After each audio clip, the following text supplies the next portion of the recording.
Hello guys, thanks for checking back on my channel, Mr. Chef.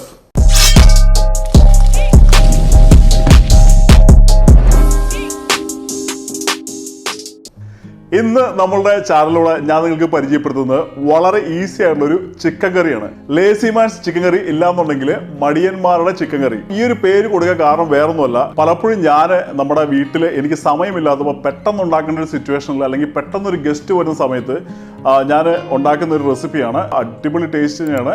എന്നാൽ ഇതിൻ്റെ processing വളരെ fast ആയിട്ട് നമുക്ക് പെട്ടെന്ന് തന്നെ ചെയ്ത് തീർക്കുകയും ചെയ്യാം. ഏത് ബിഗിനർ അല്ലാന്നുണ്ടെങ്കിൽ കുക്കിംഗ് പഠിക്കാൻ തുടങ്ങുന്ന ഏതൊരാൾക്കും വളരെ ഈസി ആയിട്ട് ചെയ്യാൻ പറ്റുന്ന ഒരു റെസിപ്പിയാണ്. അപ്പോൾ അതുകൊണ്ടാണ് ഇതിന് ലേസിമാൻസ് ചിക്കൻ കറി എന്ന് പേര് വരാൻ കാരണം. നമ്മൾ ഈ ചിക്കൻ കറി ഉണ്ടാക്കാൻ ആവശ്യമായുള്ള എല്ലാ ഐറ്റംസും ഞാനിവിടെ റെഡിയാക്കി വെച്ചിട്ടുണ്ട്. അടുത്തതായിട്ട് നമുക്കിന്ന് മിക്സംബ്ലേഴ്സ് റെഡിയാക്കാം.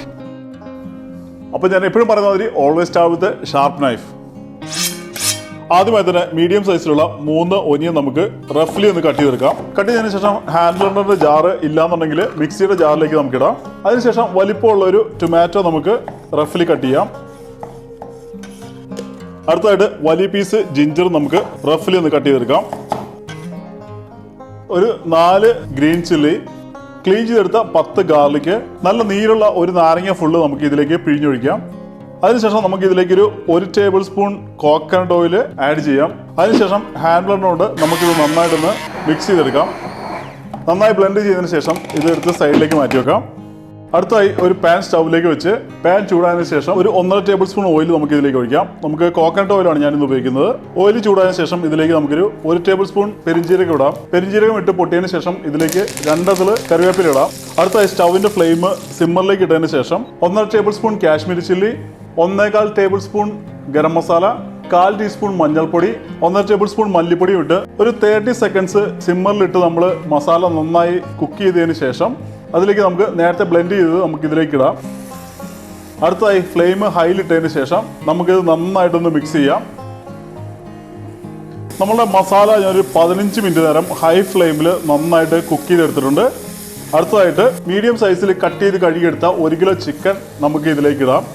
ചിക്കൻ ഇട്ടതിന് ശേഷം 1 ടേബിൾ സ്പൂൺ ഉപ്പ് നമുക്ക് ഇതിലേക്ക് ആഡ് ചെയ്യാം. നമുക്കിത് നന്നായിട്ടൊന്ന് മിക്സ് ചെയ്യാം. നമ്മളെ ഹാൻഡ് ബ്ലെൻഡറിന്റെ ജാറിലേക്ക് ഒരു 1/2 കപ്പ് വെള്ളം ഒഴിച്ചതിന് ശേഷം നമുക്ക് ഇതിലേക്ക് ആഡ് ചെയ്യാം. അതിനുശേഷം നമുക്ക് ചിക്കൻ നന്നായിട്ടൊന്ന് മിക്സ് ചെയ്യാം.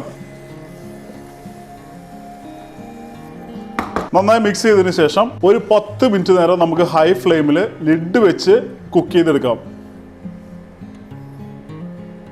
10 മിനിറ്റ് മൂടി വെച്ച് കുക്ക് ചെയ്തതിന് ശേഷം നമുക്ക് നന്നായിട്ടൊന്ന് മിക്സ് ചെയ്യാം. ഇതിൽ വെള്ളം വളരെ കുറവാണ് ഒഴിച്ചിരിക്കുന്നത്. അതുകൊണ്ട് എവരി 1 മിനിറ്റ് അല്ലെങ്കിൽ 30 സെക്കൻഡ്സിൽ നന്നായിട്ട് ഇളക്കുന്നത് നമുക്ക് അടി പിടിക്കാതിരിക്കാനായിട്ട്. ചിക്കൻ റോസ്റ്റ് അതുമാതിരി ഡ്രൈ ഐറ്റംസ് നമ്മൾ കുക്ക് ചെയ്യുമ്പോൾ എപ്പോഴും നോൺ സ്റ്റിക്ക് പാൻ ഉപയോഗിക്കുകയാണെന്നുണ്ടെങ്കിൽ അടി പിടിക്കാതിരിക്കാനായിട്ട് അത് വളരെ ഹെൽപ്പ് ചെയ്യും. ഒരു 10 മിനിറ്റ് നേരം കൂടെ ലിഡ് വെക്കാതെ തന്നെ നമുക്കിത് കുക്ക് ചെയ്തെടുക്കാം. അപ്പോൾ ഇന്നത്തെ കുക്കിങ്ങിന്റെ ഒരു ടിപ്പായിട്ട് എനിക്ക് പറയാനുള്ളത് നിങ്ങളോട് ചിക്കന്റെ കുക്കിംഗ് ടൈമാണ്. എൻ്റെ ഒരു അഭിപ്രായത്തിൽ അല്ലെങ്കിൽ ഞാൻ പഠിച്ചതിന്റെ ബേസിൽ പറയുകയാണെന്നുണ്ടെങ്കിൽ ബ്രോയിലർ ചിക്കൻ 20 മിനിറ്റ് ഹൈ ഫ്ലെയിമിൽ കുക്ക് ചെയ്ത് കഴിഞ്ഞാൽ ഇത് നല്ല രീതിയിൽ കുക്കാവുകയും എന്നാൽ ഇതിന്റെ ജ്യൂസിനെസ് നഷ്ടപ്പെടാതിരിക്കാനായിട്ടും അത് വളരെയധികം ഹെൽപ്പ് ചെയ്യും. ലിഡ് ഓപ്പൺ ആക്കി 10 മിനിറ്റ് നേരം കൂടെ നമ്മൾ കുക്ക് ചെയ്തിട്ടുണ്ട്. അപ്പോൾ ഞാൻ നേരത്തെ പറഞ്ഞ മാതിരി എല്ലാ 30 സെക്കൻഡ്സ് അല്ലാന്നുണ്ടെങ്കിൽ ഓരോ മിനിറ്റിലും നമ്മൾ ഇടയ്ക്കൊന്ന് നന്നായിട്ട് ഇളക്കി കൊടുക്കുന്നത് നന്നായിരിക്കും, അടി പിടിക്കാതിരിക്കാനാണ്. അപ്പോൾ നമ്മുടെ ചിക്കൻ കറി ഇവിടെ നന്നായിട്ട് വെന്ത് റെഡി ആയിട്ടുണ്ട്. അടുത്തതായിട്ട് നമുക്ക് നീളത്തിൽ കട്ട് ചെയ്ത കുറച്ച് ജിഞ്ചർ, അതിൽ കറിവേപ്പില, 1 ടേബിൾ സ്പൂൺ കുരുമുളക് പൊടി, നല്ല നീരുള്ള ഒരു ഹാഫ് ലെമണും കൂടെ നമുക്ക് ഇതിലേക്ക് പിഴിഞ്ഞൊഴിച്ചതിന് ശേഷം ജസ്റ്റ് ഒന്ന് ടോസ് ചെയ്യുക. അല്ലാന്നുണ്ടെങ്കിൽ നന്നായിട്ടൊന്ന് ഇളക്കിയെടുത്തു കഴിഞ്ഞാൽ നമ്മളുടെ ചിക്കൻ കറി ഇവിടെ റെഡി ആയിട്ടുണ്ട്. ഇപ്പോൾ ഞാൻ നേരത്തെ പറഞ്ഞ മാതിരി നിങ്ങൾക്ക് ഗ്രേവി കൂടുതൽ ആവശ്യമുണ്ടെന്നുണ്ടെങ്കിൽ നിങ്ങളുടെ ഗ്രേവിയുടെ ആവശ്യം അനുസരിച്ച് നിങ്ങൾക്ക് വെള്ളം ആഡ് ചെയ്യാൻ പറ്റുന്നതാണ്. നമ്മളുടെ ചിക്കൻ കറി നല്ല രീതിയിൽ നല്ല ഡ്രൈ ആയിട്ട് നല്ല അടിപൊളി ഫ്ലേവറിൽ നല്ല റെഡി ആയിട്ടുണ്ട്. അപ്പോൾ ഇത് ഏറ്റവും ബെസ്റ്റ് നമുക്ക് നെയ്ച്ചോറിനോടെ കഴിക്കാൻ പറ്റിയൊരു ചിക്കൻ കറിയാണ്. അടുത്തായിട്ട് ഗാർണിഷ് ചെയ്യാനായിട്ട് നടുവേ കട്ട് ചെയ്ത 2 ചില്ലി, പിന്നെ നമുക്ക് എക്സ്ട്രാ കുറച്ച് ലെമണും കൂടെ വെഡ്ജ് ആക്കിയിട്ട് കട്ട് ചെയ്ത് നമുക്ക് സൈഡുകളിൽ വെക്കാം. Now we have the final product ലേസിമാൻസ് ചിക്കൻ കറി. അപ്പോൾ ഗൈസ് നമുക്ക് ഒരു ചിക്കൻ പീസ് എടുത്ത് ടേസ്റ്റ് നോക്കാം. ഗൈസ് നമ്മളുടെ ഈ വീഡിയോ ഇവിടെ വൈൻഡപ്പ് ചെയ്യണം. നിങ്ങൾക്ക് ഈ വീഡിയോ എല്ലാവർക്കും ഇഷ്ടപ്പെട്ടെന്ന് വിചാരിക്കുന്നു. നിങ്ങൾ ആദ്യമായിട്ടാണ് എൻ്റെ ചാനൽ കാണുന്നെങ്കിൽ ചാനലിലേക്ക് സബ്സ്ക്രൈബ് ചെയ്യുക. അപ്പോൾ eat good food, stay healthy, and I see you with a different video. By.